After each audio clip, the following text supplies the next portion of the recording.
आणि गावाचं गाव. मी कुठेही जातो.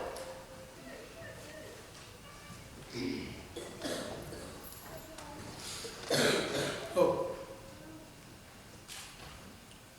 10 वर्ष आधी निघून गेलीस तशी. ना भेट, ना फोन, ना सविस्तर पत्र. एका कागदावर फक्त कवितेच्या काही ओळी. उंच नेतोय आकाशी हा झोका माझा सावर रे. दूर नेतोय तुझ्या वासुनी वाऱ्याला या आवर रे. मेघ दाटले बघले करतील ओले चिंब. उभे जळेल परीही मन माझे अनंतरंग. भिजली शांत माझी आभा तुझ्या कवेत. सांगू काय तुला मी का झाला स्वप्नभंग. अगं भास्कर, उभा झालो मी. स्वप्नभंग झाला माझा. काही न सांगता, काही वेळ न देता अचानक ओरबाडून दिलं स्वतःला माझ्यापासून. का खेळ केलीस असा? काय कमी होती माझ्या प्रेमात?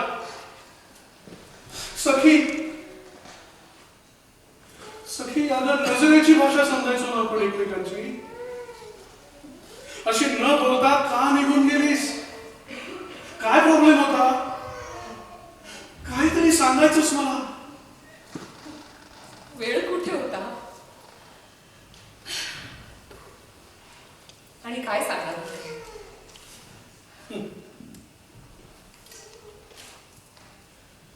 काय सांगणार होतीस पेक्षा कोणत्या तोंडानं सांगणार होतीस?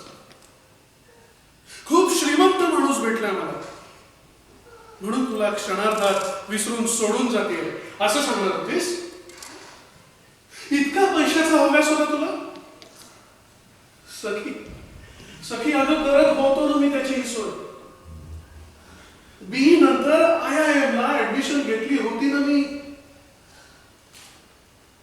माझं स्टार्ट पॅकेज माहिती किती होतं? 35 लाख.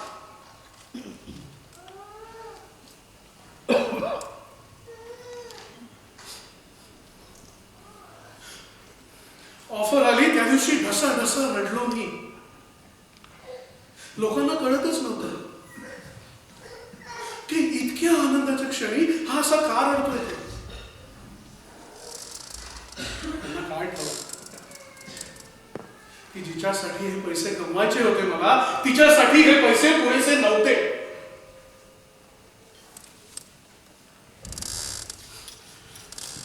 त्या दिवशी एक गोष्ट मात्र लक्षात आली माझ्या. यापुढे आनंदाला थारा नाही माझ्या आयुष्यात. दुःखालाही नाही. कारण रक्तात भिनलीये ती फक्त चीड तुझ्याबद्दल. मनात आहे तो फक्त हतबलपणा तुझ्या प्रेमात जखडला गेल्याबद्दल.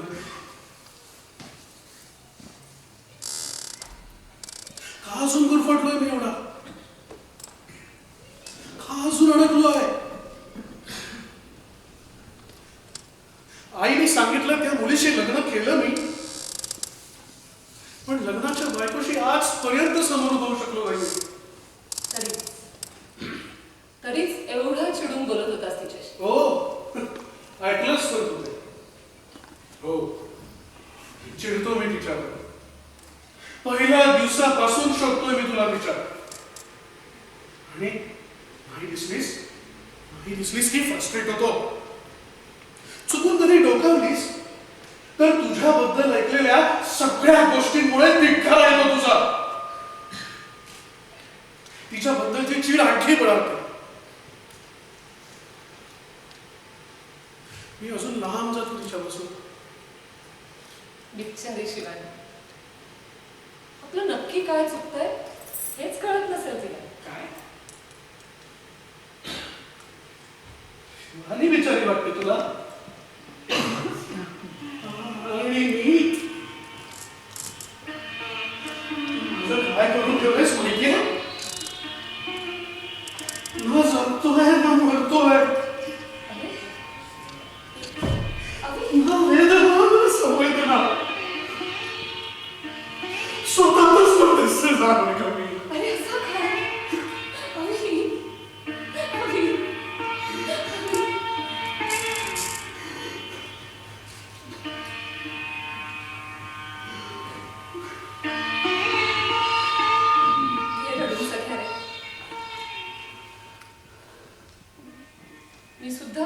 खूप रडले.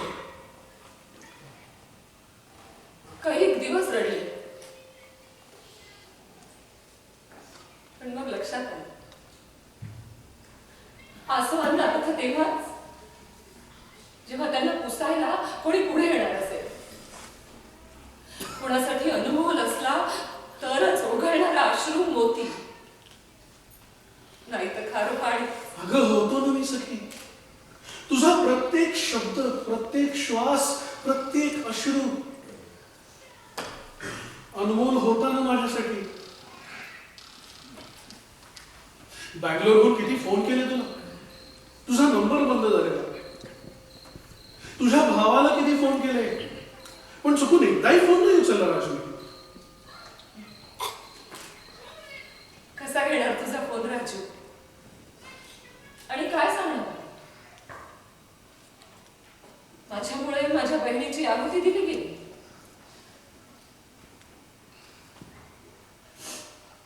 राजूचे संबंध होते त्याच्या बॉसशी, प्रतिष्ठित पत्रकार आणि 4 फेस्ते मालक यशवंत आठवले यांच्याशी.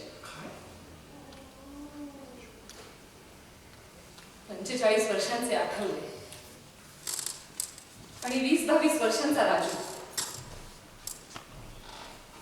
ज्या दिवशी हे प्रकरण घरच्यांसमोर आलं त्या दिवशी बॉम्बस्फोटच झाला. मध्यमवर्गीय, कुळकुळाचार पाळणारे, नाकासमोर चालणारे माझे आई बाबा. 2 पुरुषांमध्ये संबंध असू शकतात हे ऍक्सेप्ट करणं तर लांबची गोष्ट. त्यांच्या कल्पना शक्तीच्या, सहनशक्तीच्या पलीकडचं होतं हे सारं. हे विलवाणे होऊन बाबा गेले आठवल्याकडे, आणि त्यांनी जी अट घातली नाईलाजाने मान्य करू नये. तुमच्या मुलीचं लग्न लावून द्या माझ्याशी, नाहीतर राजूचे व्हिडिओज आहेत माझ्याजवळ. हे सांगते सगळी कपाट फाटतं,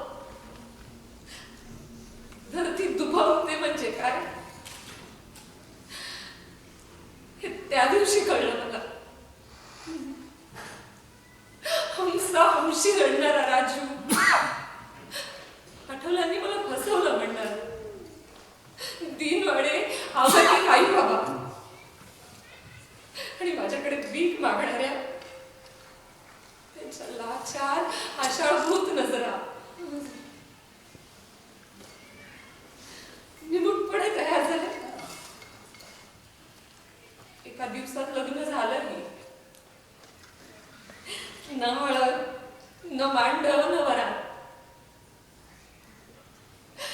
स्वतःच्याच लग्नाच्या दिवशी स्वतःची किळस वाटून उलट्या करणारी, अंतर्मनापासून आक्रंद देणारी, पण तरी तोंडातून एक शब्द न काढणारी मधू कधी पाहिलीच हवी सखी.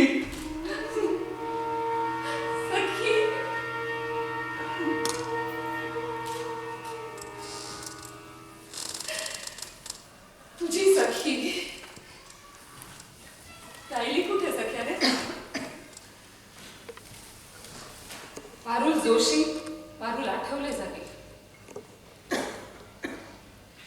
लग्नाच्या रात्री मला वचन दिलं आठवलंय, तुला हात सुद्धा लावणार नाहीये. माझा इंटरेस्टच वेगळा आहे, तुला माहितीये. थकलेली, दमलेली मी त्यांच्या त्या नुसत्या शब्दांच्या जोरावर सुद्धा गाढ झोपले. शांत झोप काय असते हे त्यानंतर बरीच